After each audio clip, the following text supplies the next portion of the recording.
Have you ever asked yourself why in the middle of the night when the world is supposed to be silent, a storm suddenly rises inside you? Not the sound of traffic, not the weight of responsibilities, but that quiet voice, desire. It tears apart every layer of morality, every social rule you've tried to wrap around yourself. You once believed you could control it with discipline, with faith, even with love. And yet a single glance, a fleeting smile, the brush of someone's presence, and everything crumbles. Carl Jung once warned us, the very thing you think you control is in fact the thing that controls you. Desire does not ask for permission. It is not polite. It arrives like a storm, sweeping away reason, turning a decent man into someone willing to burn down his entire world just for a moment of touch. And here's the brutal truth. What you call love is often nothing more than desire wearing a mask. The real question isn't whether you can control it. The real question is, do you dare to look straight into its true power? We grow up in a culture that tells men be in control. Control your work, control your emotions, control your desires. But the harsh truth is this: the harder you try to repress desire, the stronger it grows. It's like trying to hold a ball underwater. The more you push it down, the more violently it bursts back up. Jung called this the shadow of the unconscious, the place where everything you refuse to face hides, yet ends up controlling you more than anything else. Be honest with yourself. How many times have you thought you were in love? That pounding heart, the racing pulse, the trembling body as if you were possessed. You convinced yourself it was love, when in reality it was just desire wrapped in a romantic disguise. Modern men, especially in cities, fall into this trap all the time, particularly after rejection, heartbreak, or betrayal. Deep down, what they crave is not just a woman, but validation. Desire here is not merely biology, it's the wounded ego screaming to be healed. And that's when men are at their weakest. Remember, this desire is not your power. It is a power inside you older than civilization itself. When it rises, you are no longer the driver, you are the passenger on a runaway train. This is why even the most intelligent, powerful men in history, the ones who built empires, collapsed before the gaze of a woman. The problem is not morality or discipline. The problem is the illusion of control. Jung made it clear the unconscious will always overpower conscious will. By day you may live by your rules, but by night in your dreams, in the secret corners of your mind, the unconscious takes over. It does not disappear. It finds its way. And here lies the tragedy. Society tells you to be the good guy, to be noble, loyal, restrained. But that very denial makes you more vulnerable. The man who insists he is immune to lust, that he is pure untouched, he is often the one who falls hardest. Outwardly, he is virtuous, but in private he is consumed by thoughts he cannot silence. As Jung said, the shadow you reject will return to rule you. Think of the familiar story, a devoted husband, loyal for years, convinced that routine and duty make him safe. But then one day, he meets someone who awakens something he thought was long dead. At first he resists, but every resistance only fuels the fire, until finally he surrenders. And in that moment, he destroys everything he built. Later he mutters, "I don't know what came over me." But Jung would answer, "It was always there. You just pretended it wasn't." This is the cruel paradox. Desire doesn't disappear when buried, it mutates. It can turn into obsession, into violence, into shame, into secret addictions. The more a man hides it, the uglier it will surface. One day he looks in the mirror and no longer recognizes himself. You may believe you're different. You may believe that with more discipline, with more religion, with more rules, you can conquer it. But remember, even kings, philosophers, spiritual leaders, the greatest men who ever lived, were undone by the same storm. They didn't fall because they were weak. They fell because they thought they had control over something that can never be controlled. So the real question isn't, how do I kill desire? The real question is, will you dare to face it, Or will you keep running until it consumes you whole? Have you noticed this bitter truth? The men who pride themselves on being the most rational, the ones who devour psychology books, who claim to understand themselves, are often the ones tormented most by desire. Because once awareness enters the room, the game of the unconscious becomes painfully visible. They see themselves being controlled, yet they can't stop it. It's no longer ignorance, it becomes psychological torture. You are both the addict and the observer, helplessly watching yourself repeat the cycle. Carl Jung called this the tragedy of the conscious man. The more you understand, the deeper the split between your reason and your desire. You see clearly that you're being manipulated, but every theory, every book, every mental trick you try to use against it only makes the pain sharper. Because desire is not theory, it is a primal force born of survival. You can dissect it with logic, but logic is a paper knife against a hurricane. This is why so many intellectuals, powerful leaders, and wealthy men collapse in scandals. They thought knowledge was strength. But knowledge only lights up the abyss. They see the edge they're about to fall into, but they still fall.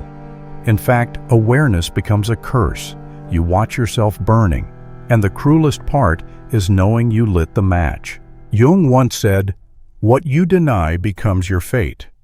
The shadow you push away will return wearing a mask."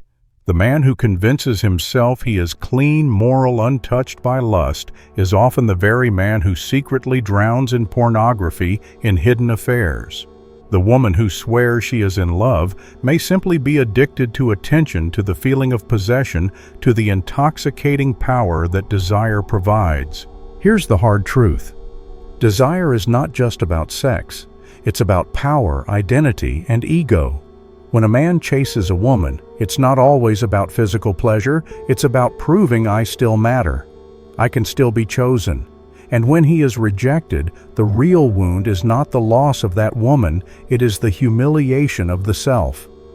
Desire here becomes the battlefield of the ego. But the paradox is this: the more you seek validation outside yourself, the more enslaved you become. You're not a prisoner of women, you're a prisoner of your own unclaimed shadow. You think you need them to feel strong, but really you're running from the emptiness inside you. And women in these moments stop being people. They become mirrors reflecting the parts of yourself you refuse to face. Jung called this projection. Picture the disciplined man, rigid, orderly, respectable. Then he meets a wild, unpredictable woman, and he's instantly drawn in like a moth to flame. Why? Not because she's destiny, but because she embodies the wildness he buried within himself. He doesn't love her. He craves the shadow of himself that lives through her. And because he doesn't realize it, he becomes trapped thinking it's love. And inevitably the projection fades. The mask slips. He sees she was never his missing piece, never his soulmate. She was only a stage for his shadow to dance on. But by then, he's already lost time, trust, even his dignity. In other words, we don't truly fall in love with other people. We fall in love with the rejected parts of ourselves reflected back through them. That's why desire feels uncontrollable, because it doesn't come from out there, it comes from deep inside. So when you believe you're chasing love, maybe you're only running from yourself. And as long as you keep running, desire will keep chaining you down like a prisoner. Do you know what the cruelest part of desire is? It doesn't care about your plans, your career, or the principles you've spent years building. It doesn't care if you've already built a family, sworn loyalty, or promised your honor. When it rises, everything you thought was solid becomes paper in the storm. This is why the most powerful men in history, kings, generals, even spiritual leaders, have fallen to desire. Not because they were stupid, but because they forgot a simple truth. Desire cannot be chained by reason. Imagine a man who has lived in strict discipline for years. He builds his career, earns respect, becomes the model good man. But at night, in the silence of his room, he faces his shadow. Images, fantasies, the things he denies in daylight, they surge back like a flood. He believes that if he just pushes them away, prays harder, buries himself in work, they will vanish. But Jung revealed the truth. What you repress never disappears, it only changes shape. And one day when he least expects it, he meets someone who awakens everything he thought was dead. He resists, but every act of resistance only fuels the fire, until at last he gives in. And in that moment, everything he built collapses. This isn't just one man's tragedy. This is the repeating script of millions. Each one believes he is the exception. Each one believes his discipline makes him safe. But desire waits patiently, and the very moment he believes he's immune is the moment he's most vulnerable. What's worse is that desire doesn't just push you toward destruction, it manipulates how you see yourself. In the throes of passion, you feel stronger, bolder, more alive. It inflates your ego, makes you believe. This is destiny, this is true love. But in reality, it's just the shadow wearing another mask. You never loved anyone. You were intoxicated by the feeling of liberation from your own repression. Jung warned the shadow will always find a way out, whether through creation or through ruin. Deny it, and it returns in dreams, in secret addictions, in jealousy. You can't explain in choices that make no rational sense. And later you'll ask yourself, why did I do that? Who was I in that moment? The brutal answer: you weren't yourself, you were an instrument of your shadow. Here lies the darkest irony. The good men, the decent, obedient ones, often get crushed hardest by desire. Because good men live furthest from their shadow. They build such polished images of themselves that every trace of wildness, greed, lust, and hunger gets buried deep. And the deeper it's buried, the more violently it erupts. The enemy that destroys you isn't out there. It's the part of yourself you refuse to face. Do you see now? This isn't about morality or religion. This is biology, psychology, and history repeating itself. Desire doesn't care who you are. It only cares that you are alive, breathing, and carrying the bloodline of ancestors who survived because of it. The only question is, will you let it keep controlling you from the shadows, or will you step down into the darkness and look it in the face? Here's a truth most men will never admit. The woman who consumes you with desire is not really her, it's your own shadow reflected through her. Jung called this projection, and this mechanism has tricked countless men into confusing desire with destiny. Think of a man who has buried his wildness. He lives by order, by principle, by discipline. Then he meets a woman who is fiery, rebellious, untamed. In that instant, he feels she is the missing piece the soulmate fate has sent him. He calls it love. But Jung would say no, he is not in love with her. He is in love with the wildness in himself that he has denied. She is not destiny. She is a mirror. And here's the dangerous part. Projection doesn't just make you idealize the other, it blinds you to reality. You don't see who she is. You only see a stage for your shadow to perform. That's why after the fireworks fade, the brutal truth arrives. She was never your missing half, never your savior. She was just a human being, sometimes even toxic. But by the time the mask slips, you've already lost your pride, your trust, maybe even your career. Countless men have lived this cycle. They swear they've found the one they give everything they worship. The story of soulmates, only to sit years later in silence, staring at the stranger beside them, wondering, how could I have been so blind? Jung had the answer all along, because you weren't loving her. You were chasing your own shadow through her. This also explains why so many women feel pulled toward dangerous, controlling men. A woman may deny her own hunger for ambition, power, or dominance. But when she meets a man who embodies those traits, she feels magnetized. Not because he's her savior, but because he carries the energy she refuses to claim in herself. Instead of owning it, she hands it over to him. And what happens? She becomes dependent, then resentful, then broken. Jung named these inner figures Anima and Animus, the feminine within men, the masculine within women. When repressed, they erupt outside of us, projected onto another human face. But here's the tragedy. The unconscious doesn't care if that person is good for you. It doesn't care if they are toxic, destructive, or doomed to hurt you. It only cares that they carry the missing piece.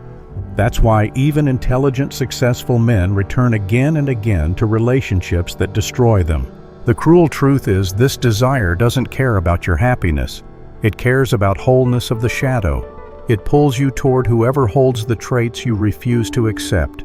Until you have the courage to face yourself, you will keep running in circles, calling it love, calling it fate, while in reality, it is only the unconscious playing its game. That is why Jung never preached about eliminating desire. That's impossible. Instead, he urged us to recognize it, name it, see it. When you admit that desire rules you, you stop being ruled in secret. You stop mistaking lust for love, projection for destiny, obsession for meaning. Real strength is not about killing desire. It's about stripping away the lies it whispers. Because the moment you stop lying to yourself, that's the first time you truly stand as a free man. You see it now. Every man's life, from the ordinary to the powerful, has been chained by the same invisible force, desire. No one escapes it. You can repress it, disguise it, baptize it with names like love, virtue, or faith. But Jung already exposed the brutal truth: you were never holding the reins. From the beginning, you were the horse, and the shadow was the rider. And here lies the strange freedom you don't need to control. Desire, you need to stop lying to yourself about it. Real strength doesn't come from denying the shadow, but from staring it in the face, naming it, and accepting that it's there. When you finally admit the truth, the unconscious no longer manipulates you in silence. You stop confusing lust for destiny, projection for love, obsession for purpose. Picture the man who no longer runs. He doesn't pretend to be a saint, doesn't claim purity. He knows his shadow, and because of that, he no longer trembles when it rises. He can desire without being deceived. He can feel the hunger without worshiping it. And that is when he becomes truly powerful, not because he destroyed desire, but because he stopped bowing to its lies. If you're still listening right now, it means part of you has woken up. A part that no longer wants to escape, but to face what's inside. I'm not saying this to entertain you. I'm not saying this to flatter you. I'm saying this because you need to remember you are not alone. Millions of men are fighting the same shadow right now in silence. And if this struck something deep in you, I have only one call to action: share this. Not as a fan, but as a brother in arms. Help another man see the truth before the shadow consumes him. Build with us a generation of men who stop running and start facing. Because only when you face the darkness can you finally find the light.